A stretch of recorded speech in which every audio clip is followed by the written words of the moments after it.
And with me here in studio to discuss all this and more is Yossi Melman, an intelligence and defense commander and the co-author of Spies against Armageddon. Thank you so very much for being here with me this afternoon. One of the more pressing questions is the fact that while the operation on the ground is continuing in Gaza, we are still seeing some sort of skirmishes happening over Israel's northern border with Hezbollah in Lebanon. Is there likely, once there would be a truce with Gaza, what would that mean in terms of the northern border? Because Israel's got enemies on both its north and its south, and just getting rid of one seems to be sort of missing the point if it's not going to get rid of both. Exactly, Batia. Everyone is talking about ending the war, the conflict, the crisis in Gaza as it stands for itself. But there is a linkage.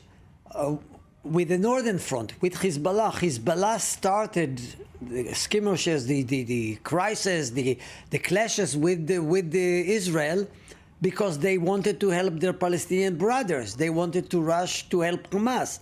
And as long as there is no ceasefire in Gaza, there won't be any settlement, any solution vis-a-vis Hezbollah. I'm not sure that even if there is an end to the hostilities in Gaza, Hezbollah would agree to return to the old lines before this October the 7th. But at least as long as the war in Gaza continues, then I don't see any settlement with Hezbollah. So these two fronts are linked, and no one is talking about it.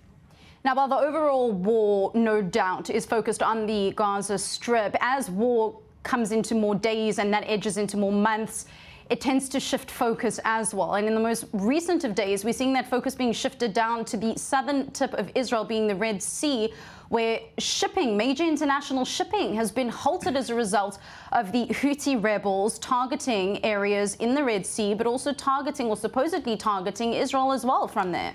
Well, the threats from Yemen by the Houthis is very serious. It's as a result of two approaches. One, the Houthis have been firing almost 100 missiles, rockets, and drones in the direction of Israel.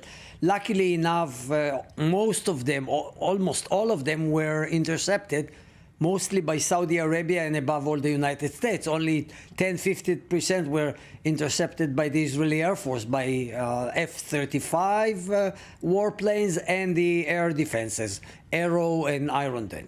So that's one threat. This is a lesser threat because the flying time from Yemen to Eilat is anything between 40 minutes to 3 hours. It depends on the type of the vehicle which is being launched against Eilat.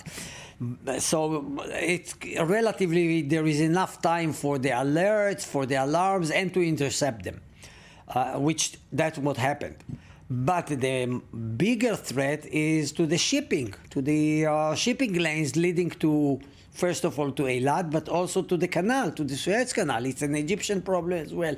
And this is, as a threat, it's very serious because it can, the aim might be to suffocate Israeli economy. 30% of Israeli cargo, Israeli goods, are coming through the Straits of Bab el-Mandab, either going to Eilat or to the Mediterranean ports via the canal.